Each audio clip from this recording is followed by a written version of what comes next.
Greetings and welcome to this next installment of beam analysis and design, and this is the part where we calculate the deflections. Now we've already gone and found the area moment of inertia, accomplished the shear force bending moment diagrams, calculated bending stress and design stress, and then calculated the maximum shear stress based on all these other things. And now we're going to calculate deflections based on the formula method here. So what we have is we have a simply supported beam that has three different loads on it in three different locations. So we need to apply the principle of superposition. So we have effectively three different problems. But not only that, the question states that we want the deflection here at the 840 Newton location and at the center at the 600 Newton location. So we have to do not just three different problems because we have three different loads, but we have to do them in two separate locations. So we have a total of 6 problems to execute. So this should be challenging. Now what we need to do is break this down into 3 separate loading situations. So it's the same beam. See if I can make straight lines. I'll try to show you what we're trying to do by copying this beam down below it 3 times and explaining what's going on next. Now I've copied the beam and the reactions here. We don't need to write them all down. And I'm going to show you what this is supposed to be like. The principle of superposition assumes that we can take this beam and instead of trying to analyze all of the forces at once, which would be fairly complicated, is that we could look at the effects of one force at a certain location, the effects of another force at the same location, and the effects of the third force at the same location, and then just add those things up, and those should be about the same as if we had all 3 of them on the beam. Now, this requires a number of assumptions, mainly that the deflections that we're talking about are much, much smaller than the length of the beam itself. Definitely less than 1%, preferably less than 0.25%. But we'll see how this goes. So we are going to assume that this beam loading in terms of deflections will be equal to a beam with just the 840 Newton force plus the beam with just 600 Newton force plus the deflections of the beam with just the 1200 Newton force. This plus this plus this. Okay, so we'll do all of these over here as spreadsheet calculations.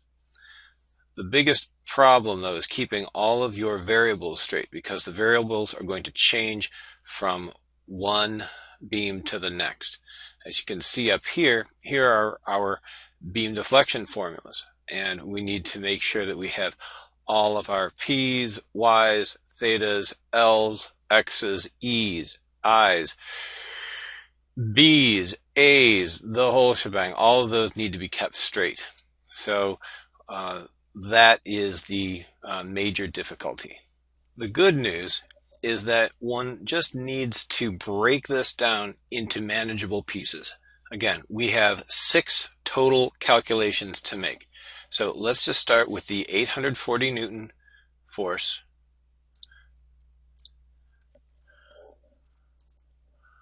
Force newtons.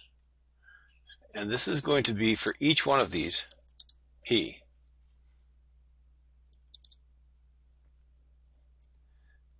And it's going to be the 840, and then further down we'll have the 600 Newton force, and then further down we will have the 1200 Newton force. Then we'll add them up at the end, but we'll just do these individually first. So then we will look at which deflection. We have the location that we need, and the locations are at here and here, and those are from the previous examples. 150 millimeters from the end, 400 millimeters in between, and 150 millimeters here. So the total length L is 1100 millimeters. That's the same for all of them. Our locations again are at 150 millimeters and at 550 millimeters, or the center. Now, I only copied these equations over because these are the only two sets that we need. If you'll notice, the first thing we look at is the beam type. We have two types of loading here. We've got a concentrated load off center, and that counts for both the 840 and for the 1200, and that is situation 7 here. And then we also have one right in the middle, and that's number 6. So we can use the simplified versions from number 6 to do the 600 Newton calculations. But first we'll dig into the 840s. Now, part of the problem is this whole A-B thing, where you've got this x is greater than 0 but is less than a, and here x is less than a half but greater than 0. That can look complicated, especially if you're on the other side, but it's not too bad. So for the 840 in the 150 location, so that's 840 at its own location. So we can use this equation for that. We can't use it at the center because it's not at the center, but this will work.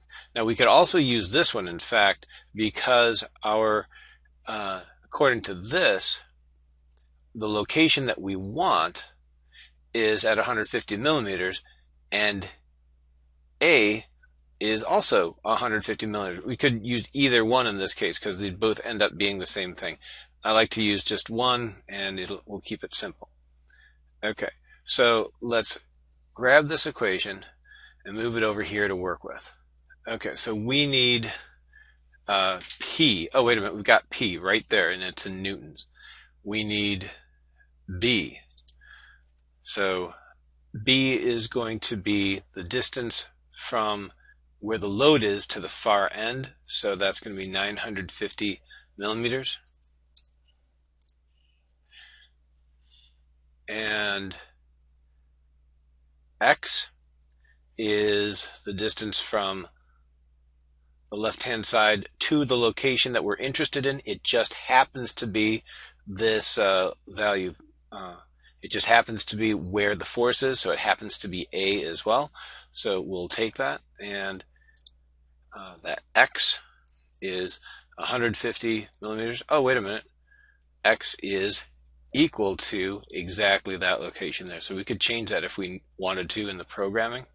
So what's next? Oh, L, we know what L is. L is the same for everybody. It's 1100, and that should be about it, except for E and I.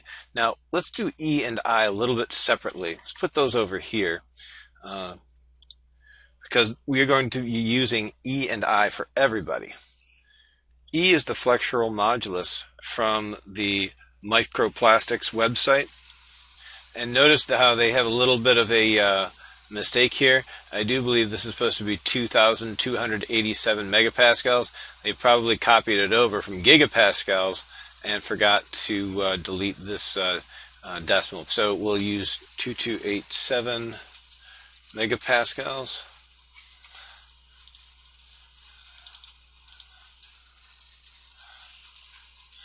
And then I is the area moment of inertia, which we calculated a while ago. And it is right there. And that's in millimeters to the fourth. And so if I multiply those out, I end up with quite a lot. Okay, and that is megapascals times millimeters to the fourth. So that would make it a Newton millimeter squared. Okay, so now that we've rearranged things so we can see it, we now have our EI. So we can make our deflection right here. And this equals, let's open our parentheses, P, which is 840, times B, which is 950, times X, which is 150. And then I'm going to multiply that times what's in these parentheses, L raised to the second power, minus X raise it to the second power, minus B raise it to the second power.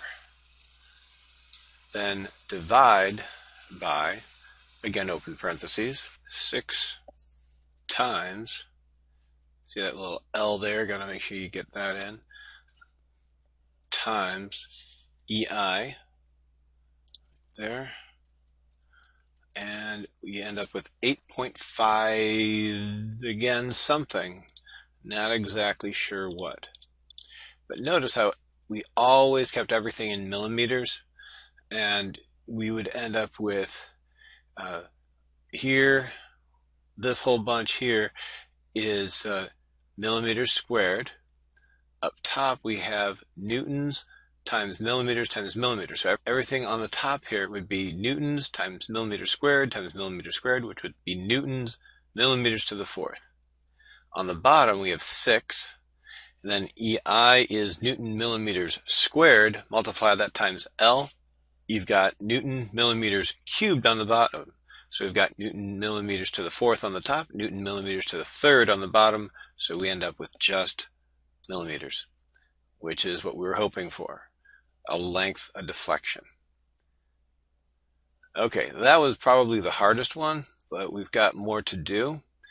For the 550, we're going to use this equation here, and we'll be using, we've got the same L, we've got the same B, and the same E and the I and the P. So we don't have to really do much more here. Just got to make sure that we're doing the right thing.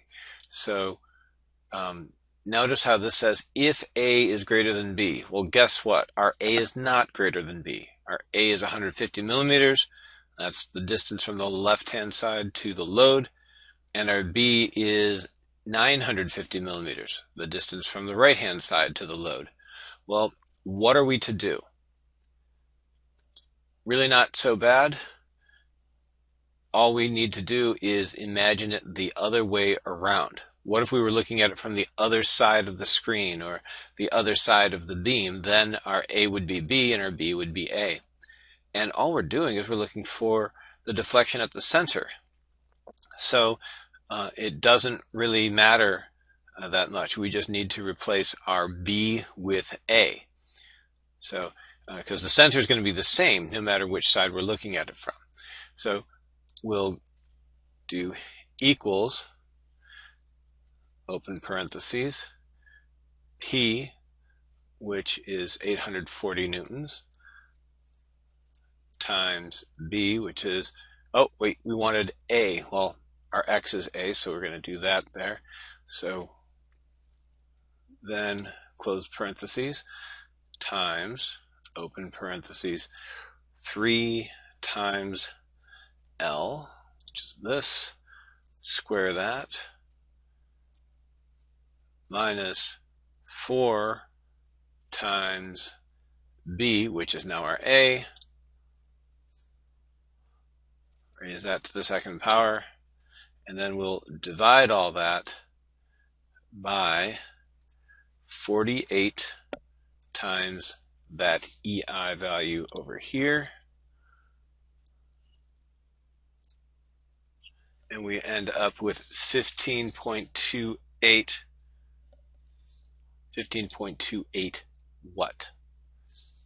Again, if we do our analysis, it will end up with millimeters. Now, these formulas can get kind of tricky. Just plugging them in and using Excel or even your calculator, they can be annoying. In fact, if you look at another reference, as you may very well be doing, you might have at your own textbook, you might say, well, this doesn't look familiar, or else you might even have a formula that works for this, and this is a formula that you didn't even know about. What's worse is that they all tend to use different notation.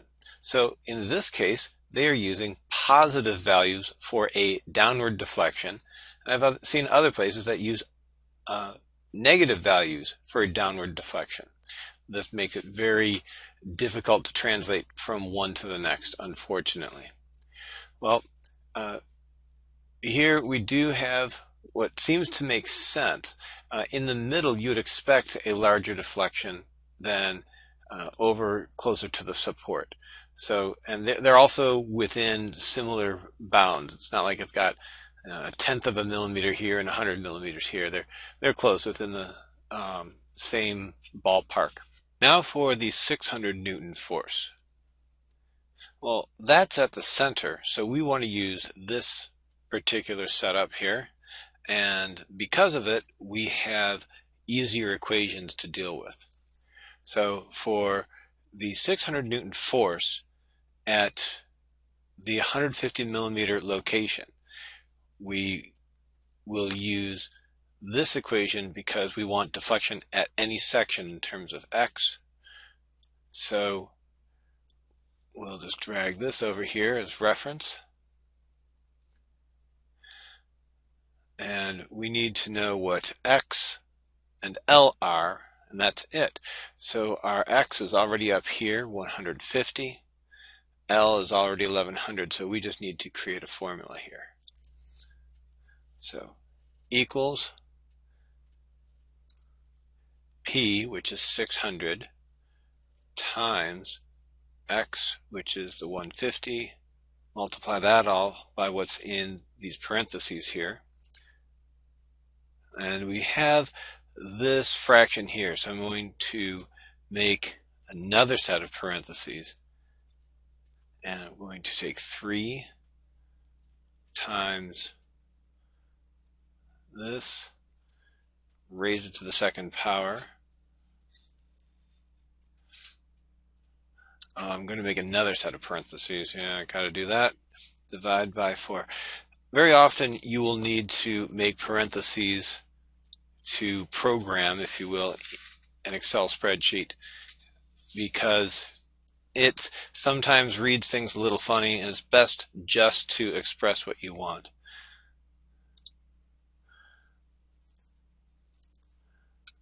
Rather than assume that it knows what you mean. Now just finish this off. 3 times C5 squared. C5 is the L. Divide all that by 4. So it's 3 times L squared divided by 4.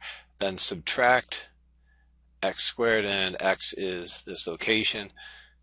And now we're going to take those two things that are multiplied by each other and divide by, open parentheses again, 12 times our EI value over there again,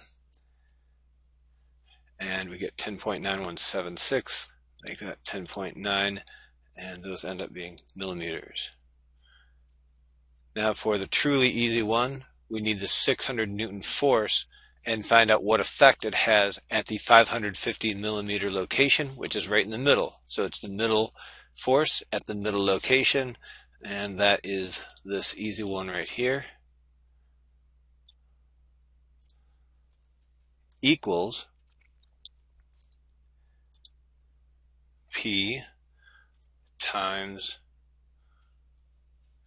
L raised to the third power. Put all that in parentheses, otherwise it might yell at you. Divide by, open parentheses, 48 times EI. And we end up with 27.366 millimeters. And last but not least, the 1200 Newton force. Well, that's a similar situation as the 840. So I'm just going to copy that, paste it here, and copy this and paste it here. For the 1200, we will have a different letter B. So our B will be, okay, so we've got this situation. Our B is the distance from the force to the right support, and here's our force. The distance is 150 millimeters. So our B is 150. And that's the setup that it shows, so we don't have to worry about mixing up the A's and the B's here. Our L is the same, our X is the same, and so on. So we're good with this. So let's make a formula.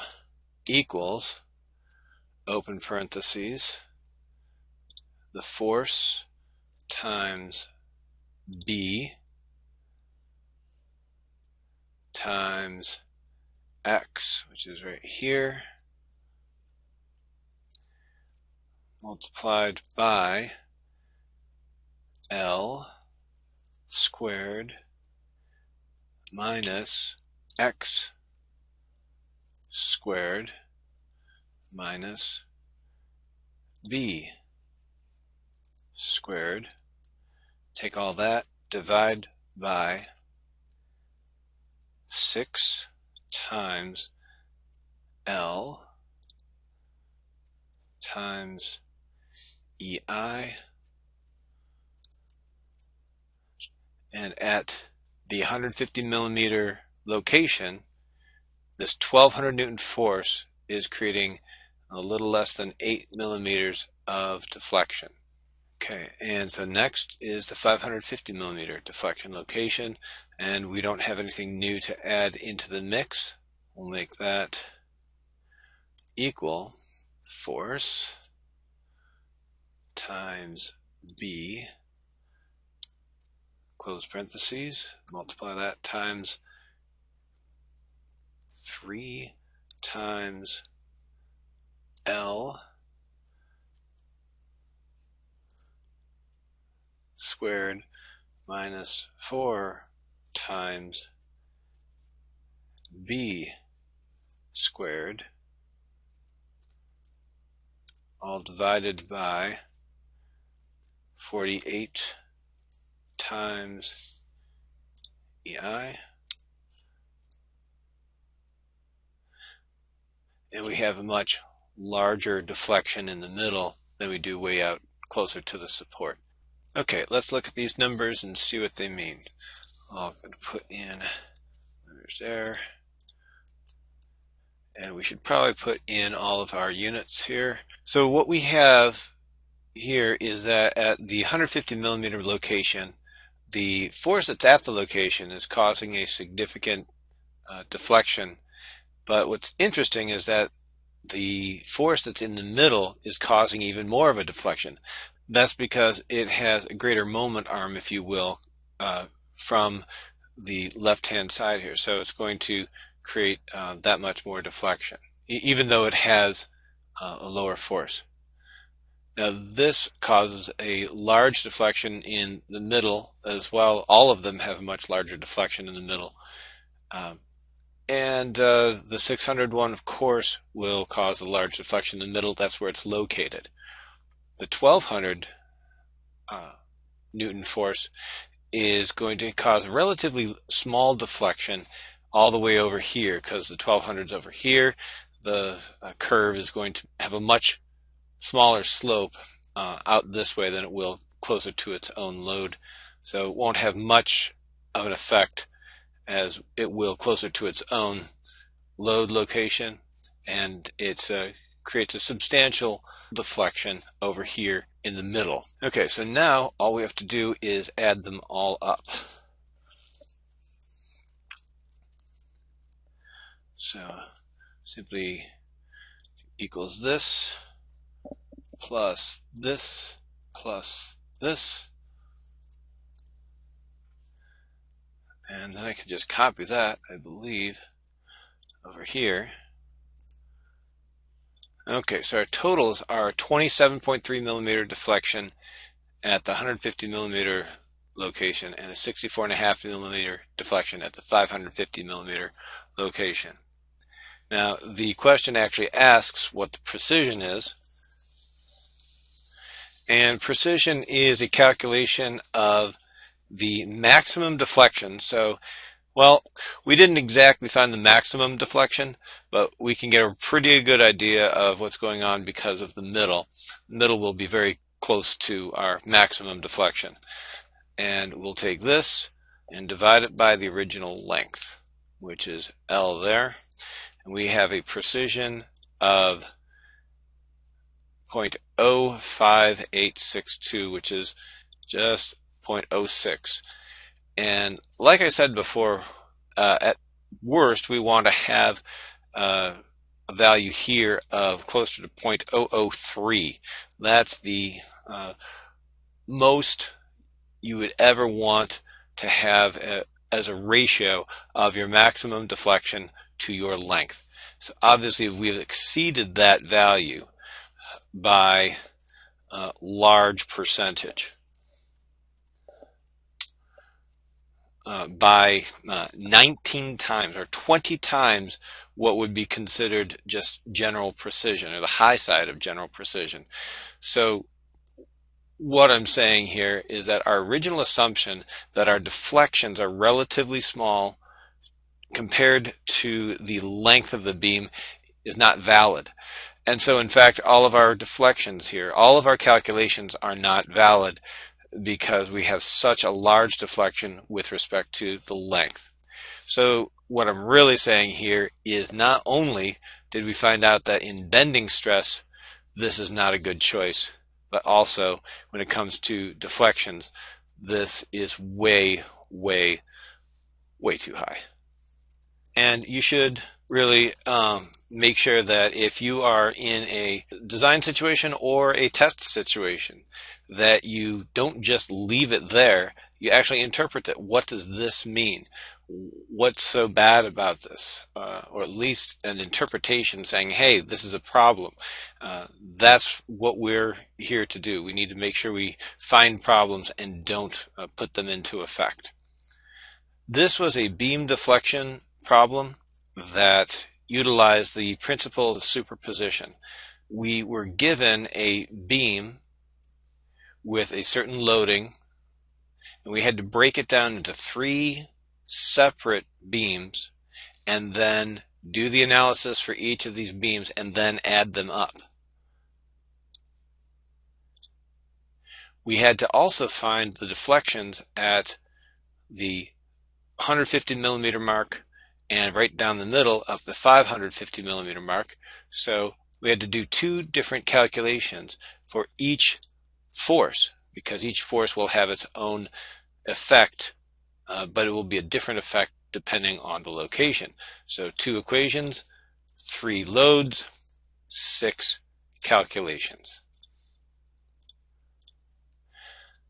Because they were in different situations and different loads, we had to do some slightly different calculations for the 840 and the 1200, although we used the same type of beam. The 600 was easier to calculate because it was located in the center. Finally, after calculating the total deflections, we made an analysis of the precision based on the total length, and we found that our deflections were way too high for our initial assumptions, essentially making all these deflection calculations suspect and the entire design suspect as well. One more thing is that this value here, forgot to mention it, this is also called the stiffness of the beam. Obviously, it is not stiff enough, and we have to do something about E or I to improve, or perhaps both, to improve the stiffness so that the deflection is within better parameters. Now, in order to do that, we will go next to redesigning the beam using some wood. I hope that this helped your understanding of how to calculate beam deflections using the formula method, and I look forward to working with you to redesign it.